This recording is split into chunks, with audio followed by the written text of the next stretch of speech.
Okay, I know why you're all here today, because you can't wait to look at the book of Numbers, huh? That's kind of I knew that was the case. I'm already seeing the scowl. I saw that scowl just then, So, poor sheep. Poor sheep. People ask me, is the book of Numbers, is it even interesting? And it's like, it's part of the Word of God. It's inspired. Is it interesting? If I do my job, you're going to walk away and you can't wait to read Numbers. It is a fantastic book. It is one of the most neglected, overlooked books because you immediately get what? Numbers, yeah. You did get a few of those. And there's a problem with the numbers, but we're not going to talk about that this week. We're going to talk about it next week. There is a problem. If there truly were 603,500 fighting men, if that's really a true number, then why were they nervous about Jericho, which is only about 6 acres?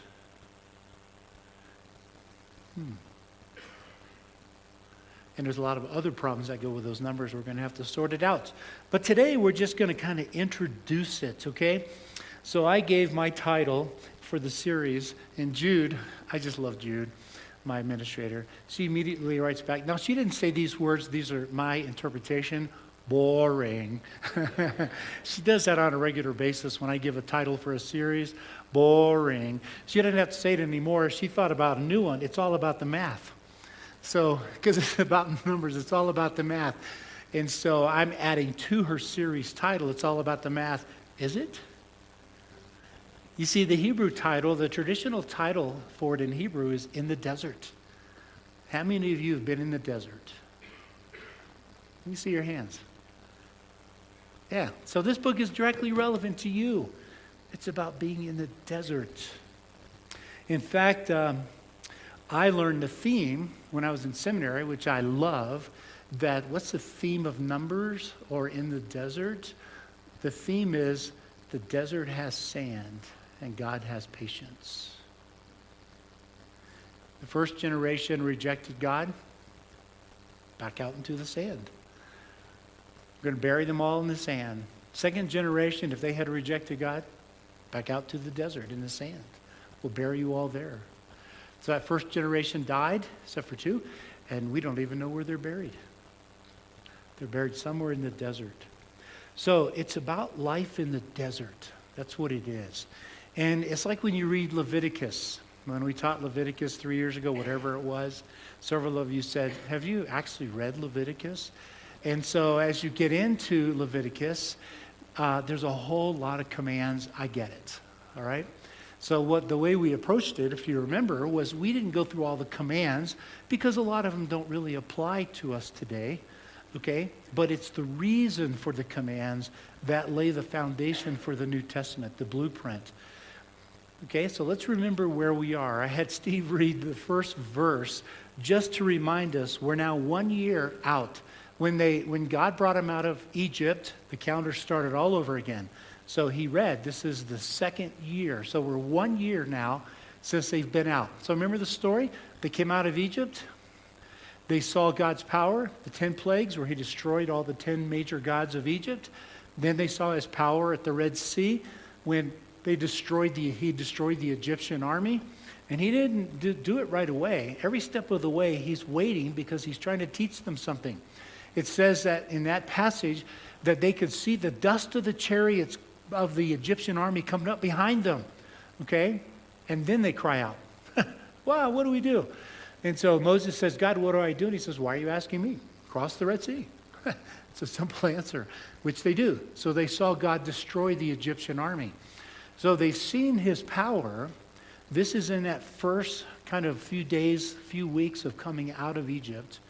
Then, but they haven't met this God yet. They don't know anything about him. They don't have, they weren't carrying these around with their copies of the Bible. They didn't know the story, didn't know the history. As far as we know, we don't know what they knew, but we don't have any idea that they knew very much at all. So he takes them into the desert. He rescues them out of slavery to take them into the desert. Now you may remember, here's the Mediterranean Sea. From Egypt, it's only about a 10 or 11 day march to the Promised Land. That's all he had to do, but he didn't do that. He took them southeast down into the desert. We learn later on that it's places of snakes, scorpions, all kinds of things are present there. It's a very hostile area, but that's where he took them. So we asked that question earlier last year, why would he do that? And part of it is he's beginning to redefine for them what it means to be the people of faith. Okay? Because when they come out of Egypt, they know a lot about the Egyptian cosmology, the belief in gods and all their rituals and worships and practices. They know all that. They know about the Canaanites. It's only a 10 or 11 day journey. I mean, they trade all the time. They would have known all the rituals of Canaan as well, all the beliefs in their gods. They would have known all that, the Baals, the Molechs, all those gods. They would have known all that. So he takes them to a place to separate them from all those nations, but he's also beginning to teach them something. When they saw the 10 plagues, their identity began to shift. All of a sudden they're going, who is this God that just did this? Who is that? Then they see the Egyptian army destroyed, and it's the same thing. Who did this? So then they come to the base of Mount Sinai, but on the way there, God takes them through several trials to begin to get them to ask the right questions. You see, the questions they asked of the gods had nothing to do with, will you care for us? The questions they had of the gods is, how do we keep you off our backs and keep you from being angry? That was very pagan. So God says, you don't have to do that. I'll take care of you. So he takes them to a place where there's no water. All they have to do is say, okay, this God who just destroyed all the gods, he's a pretty big God. What do? There's no water. But they don't do that. There's no water. Okay? So then he takes them to a place where there's no food. All they have to do is say, okay, God, what's the plan? Here, I'll show you the plan. But they don't. You know? And that, by the way, is one of the defining characteristics of numbers. They love to complain. So we learn right away about us that we love to complain. We're really good at it. You know, your mom and dad didn't have to teach you how to complain, did they? How many of your mom and dad sat down and said, I'm going to show you how to complain today? I actually did that with a senior one time. A few years ago, he actually wrote me. His dad was a chairman 11 years ago. He was getting ready to go to college. And I said, excuse me, it's been fighting the cold all week traveling. So I said, it's time to irritate your mom. And he said, okay. Because up until that time, we've been talking about honoring your mom and dad. And he said, why? And I said, because you're leaving on Saturday for college in California. Your mom's going to drive you there. And your mom's going to ride with you. And so she's going to have a hard time letting you go because you're her baby. So you have to make it so uncomfortable that she can't wait to get rid of you. He goes, okay, what do I do? And I said, you got that truck, you got a big woofer in the backseat. Oh, my mom hates that thing. I said, hey, buddy, it's your truck, it's not your mom's. Crank that baby up. Then when you get to California, tell her you want to go out to dinner because you're missing her, and pick the most expensive seafood restaurant that you can. Then when she takes you to Target because you need supplies, that's the only time in your life you're going to have a credit card that's not yours. So on Sunday, his dad comes up to me, one of our elders, and said, I have a voicemail I want you to listen to. Ba-boom, ba-boom, ba-boom, ba-boom, ba-boom. I'm going to kill him. He goes, this has your fingerprints on it. Can neither confirm nor deny. So Monday, she comes to my office. She goes, irritate your mom? I said, did it work? She said, yeah. And that was part of their family legacy, lore, their legacy. Nothing immoral, nothing illegal. It's great. Now they laugh about it. He's getting married, actually. He's engaged. He just wrote me a text. It's been 10 years. And just to say thank you so much for what you taught me. How to irritate. No. How to love my mom and dad. And so they're grumbling all the way through the desert. We're going to see this. But what we're going to see through this is, what does it mean to have this heart that God has? Because you know what? It's a picture of us as well. We do like to complain and argue. It's natural. We don't have to be taught. It comes with the fall. It comes with this in nature. Your 2-year-olds know how to do it really well. Okay? We don't have to teach them. The real question is, what does it tell us about God in the middle of this? Okay? So they come to, just to finish the story so we know where to get to Numbers, they come out and then God takes them to Mount Sinai. So they've been through the desert for, a month or so. So they're now 2 or 3 months out of Egypt and they're sitting at the base of Mount Sinai and God decides to introduce himself to them. Okay, Exodus 19. So he says for 3 days, on the third day, by the way, when you see that phrase on the third day, that's a theological clue. That text is used, that phrase is used to show you that God's glory is about to be revealed. Jesus rose on the third day. Okay? John chapter 1 and 2. On the third day, it's not actually the third day chronologically, he's at the wedding of Cana, where he revealed his glory for the first time. So the phrase on the third day tells you God's about to do something. Whenever you come across that phrase, pay attention to what happens next. So he says on the third day, he's going to introduce himself to them. So they have to wash their clothes. Wait, we're in the desert. They've already struggled with water. How's that going to happen, right? They have to do several things. And on the third day, they wake up, and I think they're all excited to meet this God. And what happens? It begins to thunder. Fog so thick they can't see the mountain. An earthquake shakes Mount Sinai. The whole mountain is shaking. Hebrews talks about that in Hebrews 12. The mountain that shakes, right? That's how powerful God is. He shakes the mountain. And when he speaks, it's a blaring trumpet. So they're covering their ears. This is how he introduced himself to them. That's Exodus 19. So, in Exodus 20, the very next chapter, Moses has to go find them. They're on the other side of the valley. He terrified them. So here they are standing. They couldn't touch the mountain, but I bet they're right up against the mountain. And then all of a sudden this happens, and they run to the other side of the valley. They want to get away from this God. And Moses says to them something that's worth paying attention to. Do not be afraid. Do not be afraid. That's one of the most oft repeated commands in the Bible. Do not be afraid. God did this on purpose to put his fear within you. This is where we get the idea of fear of God is reverential awe. It's not being afraid of God. It's standing back and going, wow, that is our God? Wow. He can do all of that? He can shake this whole mountain? Wow. In the modern vernacular, it would be our God's bigger than your God or God's. Okay? By the way, you've heard me say this in Nepal. When the big earthquake happened, all the Christians were in church, and all the churches in Kathmandu Valley were built according to American standards. Not one collapsed, but all the Hindu houses collapsed. So what did they say to their neighbors? Let us help you build your house, rebuild it. Our God protected us. Where were your gods?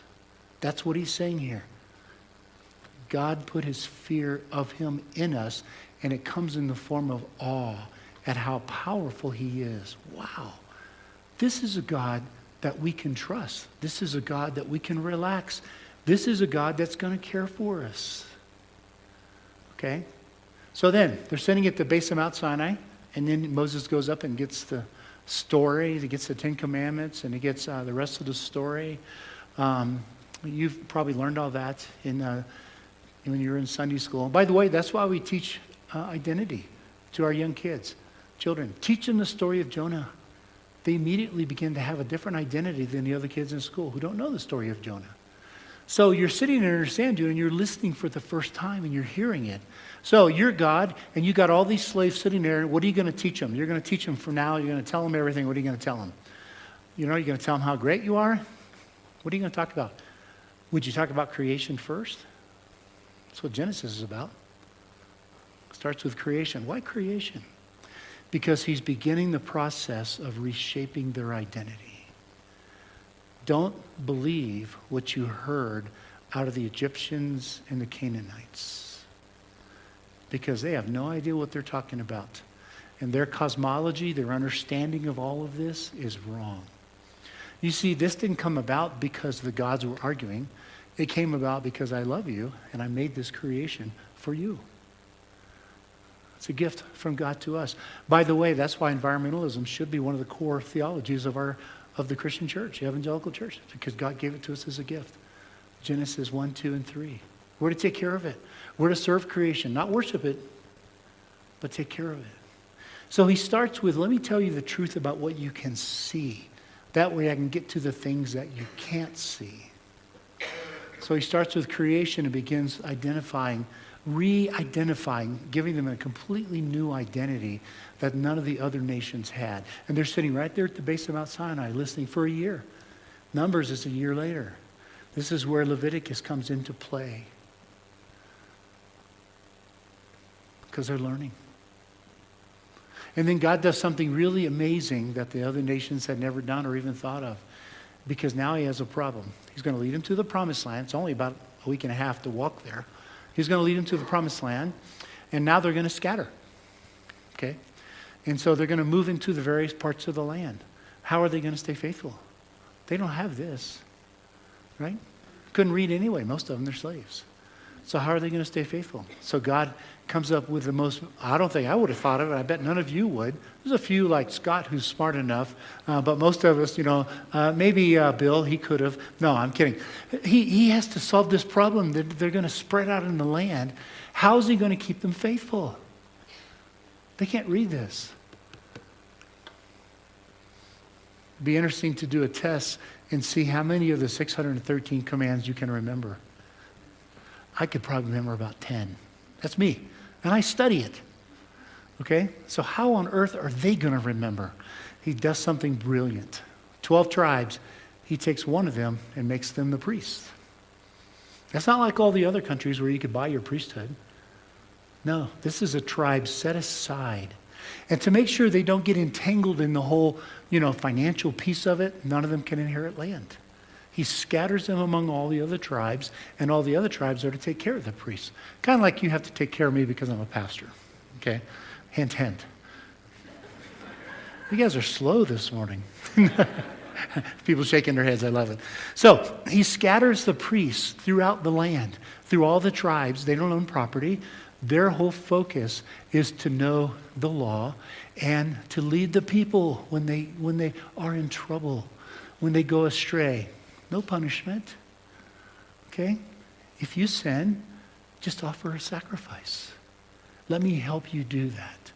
And quite honestly, the beginning of this whole idea of what priesthood is all about is why I say to you, we're all priests, by the way, I'm just paid a little more than some of you for being a priest, is that let's go have coffee.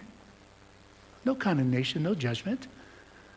Why? Because that's what the priesthood is all about. Let me help you. Don't stay stuck. Let me help you. And that goes back to, that's one of the things God did was he scattered the Levitical priesthood all throughout the nation so they didn't have to remember. They had people that would remember. The second thing he did was he came up with a whole festival system. 3 times a year, they had to gather at the tabernacle, later the temple. Okay? They had to get together. It was a national celebration. 3 festivals at the beginning of the agricultural season, 1 in the middle, and 3 at the end. So the 3 at the beginning were to look back, the Passover, that sort of thing. Look at what God has done. 1 in the middle, Pentecost. So when God has revealed his glory, look at all the fields. You can see the green. You don't have to worry. God is taking care of you. And then when you get to the end, the harvest, you harvest all of it, and you have 3 celebrations, 3 different festivals. Look how God took care of us. We can trust him now for next year too. See what he did to keep the nation, give them a chance of being healthy and being holy, a chance they would look different than all the other nations. Nobody else did that. And he said, by the way, when you gather 3 times a year, don't worry about your crops and your animals. I'll take care of all that. I'll keep them safe. Okay? No marauding army. None of that. You just come together and celebrate.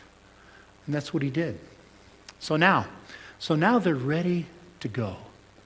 Almost. Okay? So this is where Numbers comes into it, because Numbers, the very first verse says it was 1 year later, and he's had a whole year to help train them and educate them into who he is. Because he is very different than all the other gods. And he wanted them to know about his love for them, his care for them. They wanted to know about the covenant, which was made in Exodus 19. If you obey me out of all the kingdoms, I will make you, you will be my prized possession. You see, in the wedding ceremony, there is the engagement. If you obey me, you'll be my people. I'll be your God. Okay? And they say 3 times, all that the Lord has said we will do. I love it. Okay? God says, well, we'll find out. Then you get to Leviticus. That's what we talked about 3 years ago. There are the vows. Okay, I promise to, you think of a marriage ceremony. When you get to Numbers, now they're through the honeymoon and they're in the real life period of marriage. This is where the wives, when you came home from your honeymoon, do you remember that feeling of, who is this strange creature I'm married to called a man? Right? By the way, the men have the same reaction. Who is this strange creature I'm married to called a woman? This is where you get into the desert and you're walking with God and you get to learn about what life really is like. So you think of Exodus, Leviticus, and Numbers, the heart of what we call the Pentateuch, the law of Moses, is really set up like a marriage. Okay? So now they're ready to go, but he's going to have some more things to say about them. He's going to add a few more laws, add on to Leviticus, before we start the journey. And they're ready to go. They're excited. They've been sitting in the sand listening for a year, and now they're ready, or so they think. So this Numbers is about the transition from Egypt to the Promised Land, or to put it in language that makes sense to us, from slavery to the true Promised Land, the New Jerusalem. Romans 6. You're slaves to sin, every one of you. And when you turn to Christ, you're set free from that slavery. Sin is no longer your master. So the Exodus story is the story of the New Testament. And he uses this concept called redemption, it's a great word. It has a lot of nuances to it. But one of the metaphors that works with this, you can see it. A lot of our words, by the way, have a lot of different meanings as well. Rob and I were talking in the classroom. I'll say the English word post. What does it mean? My students came up one time with 18 different definitions of the word post. Is it a newspaper? Is it a cereal? Is it something an endodontist does? Is it a verb that an accountant does? They post to the account. What does it mean? Well, you have to look at the context to know that. Well, redemption has one of those beautiful pictures. Here it is. You're a slave. Okay, in the ancient world, you're a slave and your master needs money, so he puts you on the auction block, says, here you go. I'm going to sell you off, and so your new master buys you. You transfer your loyalty to the new master. Okay? Pretty common picture. Here's the way it works in Christian theology.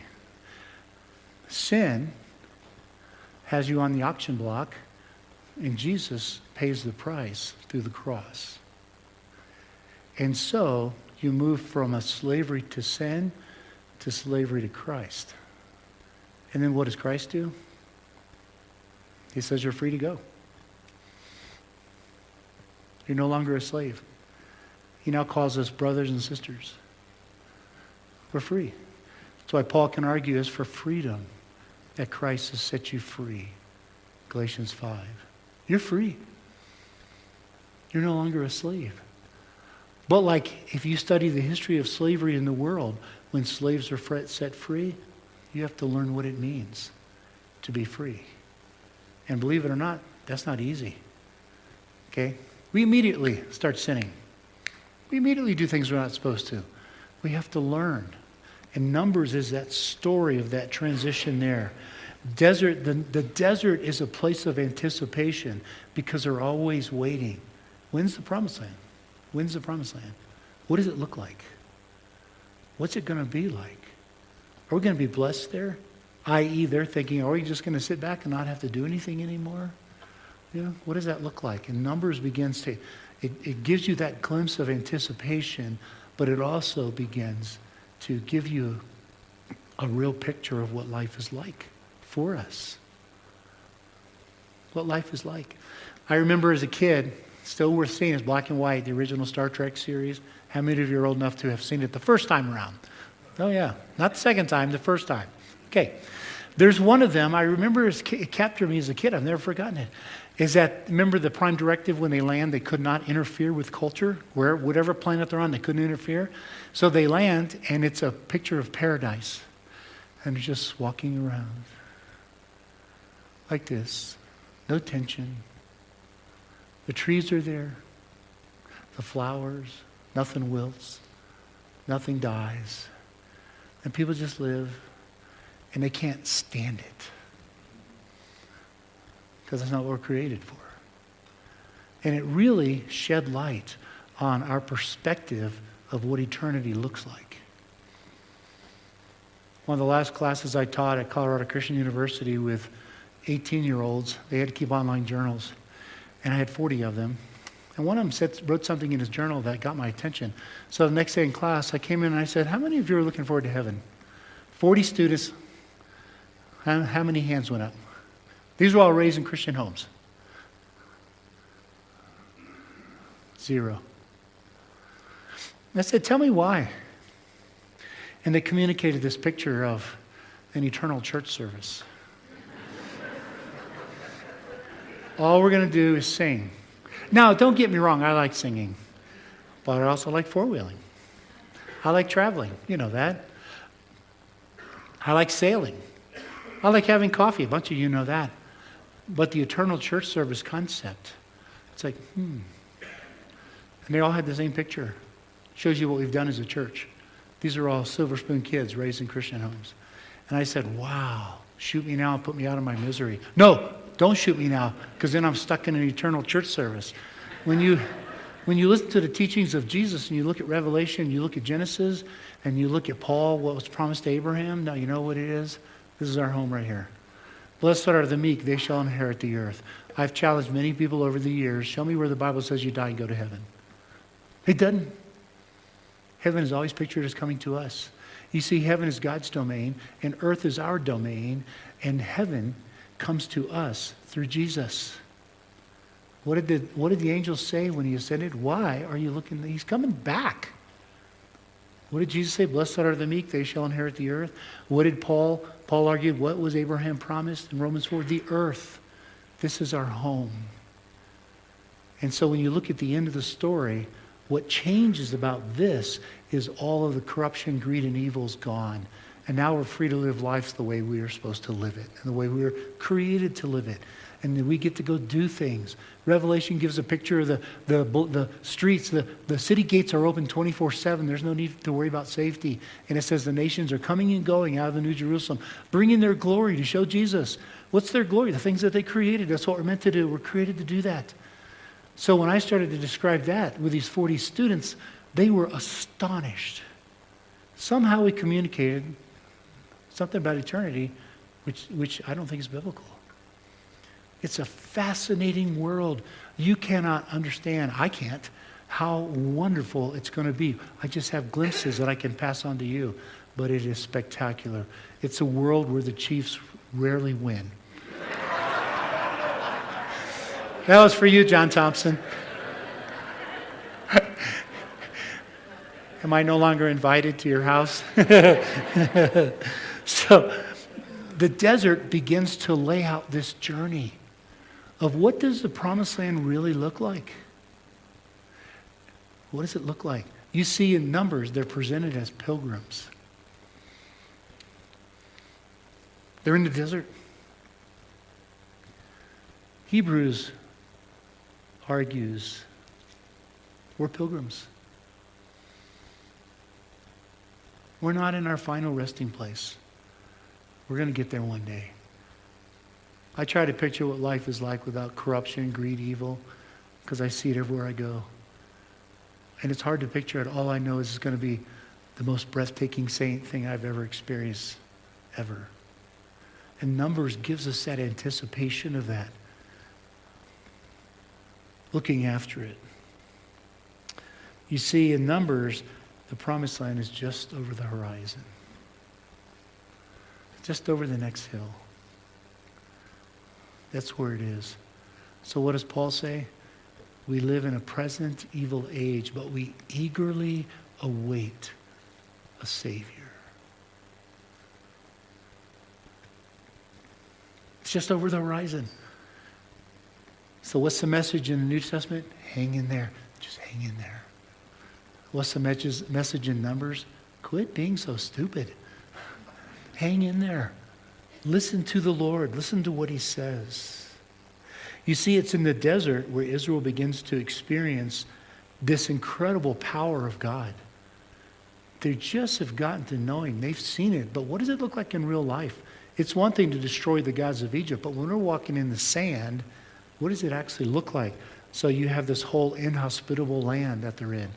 Scorpions, snakes. You have foreign enemies. The Amalekites are going to come after them, and many others before it's over with. And they have to learn about God's power. They have to learn that He really is trustworthy. Don't we have to learn that today? When you come to faith, you don't wake up and say, oh, God's all powerful. I don't have to worry about anything. No, we fret. We're anxious. We worry. And so the journey, our journey, is learning how to trust God. And that's what we see in Numbers. But what we see also in there is their own rebellion, because they rebelled constantly. It's a steady theme through the book. But it's not the rebellion that really captures our attention today. We're used to that. We get it. We do that too. Okay? But what's astonishing is that God doesn't destroy them. What's astonishing, in the midst of all of the hardship and their own rebellion, God never breaks His promise. He doesn't. He doesn't. You can shake your fist at God. He's not going to break His promise. And that's one of the underlying themes through there, is that He walks with them in their own rebellion. You see, it begins to give us a real true picture of the covenant, what the covenant looks like. When God makes a covenant, He won't break it. And this becomes the picture of marriage. Now, I'm not trying to make you feel guilty if you're divorced and remarried. I don't want you to think that way. Okay? But if that is you, learn to do it right this time. Make a covenant. It's not a contract. It's a covenant. It's a promise.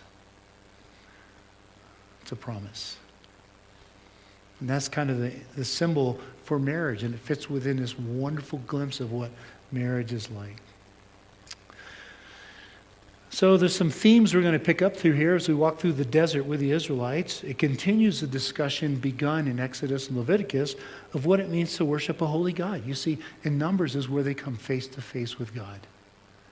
They've kind of sat there for a year and have been protected a little bit, but now they're in the desert. They're going to wander. And you're going to get a glimpse of what it means to come face to face with God. And you guys have all been there. Maybe you don't recognize it, but through Numbers you will. When affliction comes your way, you're going to recognize God's presence. When something happens that you don't plan on, you're going to recognize God's presence. When He doesn't answer your prayers the way you ask them, He will answer them, by the way. His timing is very different than ours. I love the story of Isaac and Rebekah. Okay, he prayed for for Rebekah to get pregnant, and God answered his prayer. But when you read it, he prayed, and 20 years later, she got pregnant.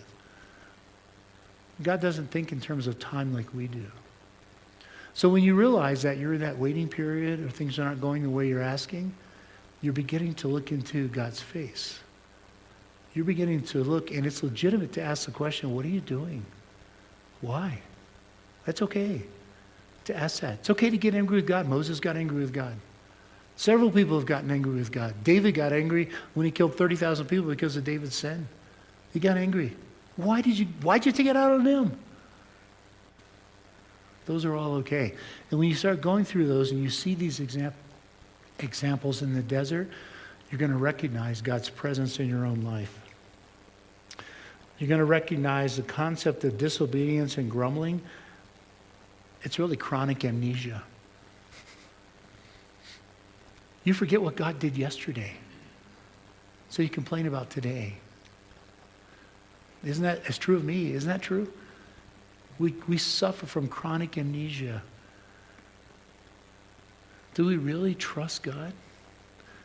In spite of their lack of trust, God proves himself trustworthy. And we're going to see that. The concept of judgment and restoration. God never gives up. That's what you're going to see. Oh, he doesn't mind a kick in the pants from time to time. He doesn't mind that. But he never walks away. I don't know about you, but I'm so grateful that he never walks away. There have been many days in my life where I felt he should, and he doesn't. The concept of anticipation of fulfilled promises. They had just learned the story of his promise to Abraham. And how on earth, God, are you going to do that? Because as they learn, they're the smallest nation. They're the smallest nation. By the way, back to the problem of Numbers 1, if there really is 603,000 fighting men, then that led Christians a century ago to figure there was about 5 to 6 million in the nation. The problem is that Egypt at this time is only about 2.5 million. Something's wrong with those numbers. We're going to have to wrestle with that. Because God said, I chose you because you were the smallest nation. So, we're going to learn about this. How on earth does God make this happen? And they're going to have to learn that it's not through their faithfulness, it's through his faithfulness. And that's a big bridge for all of us to get over. We naturally are raised with the idea, if I just do good, everything is going to be fine. It doesn't work that way. You see, you're a prop in the hands of God. Because he does care about you, but if all he wanted to do is make you happy, just take you home. But no, he's got, as Jesus said, other sheep that need us to be who we are. And then we're going to learn about leadership. The difference between humility, arrogance, self-serving leaders. We're going to learn about those because it's all in there. So this is a journey that captures our life. It's just a nation in the desert. But it's a story of us. And I think when we're done, if I've done my job right, you're going to see Numbers is a really awesome book. It is awesome. It describes what's familiar to us and helps us to think a little differently about God's faithfulness and who he is and what is he doing in our lives. And it hopefully just brings us even closer together as a nation. So if you're thinking of walking out of the church because we're doing Numbers, just change your mind. Because we're going to go on a journey in the desert. Father, thank you for your kindness. I mean, what stands out immediately is that you never gave up on them. And as I look back in my own life, you never gave up on me. And Lord, we are grateful that you never give up on us. We're grateful. And we're also grateful, Lord, that every morning we can say thank you for a new day where your mercies are new. You wiped the slate clean. Thanks for not remembering what we did yesterday. Thank you. And Lord, as we work through this wonderful book and we learn about you and your compassion and love for us, your willingness to spank us when you need it, but your willingness to walk with us no matter what. Thank you for this book. In Jesus' name, amen.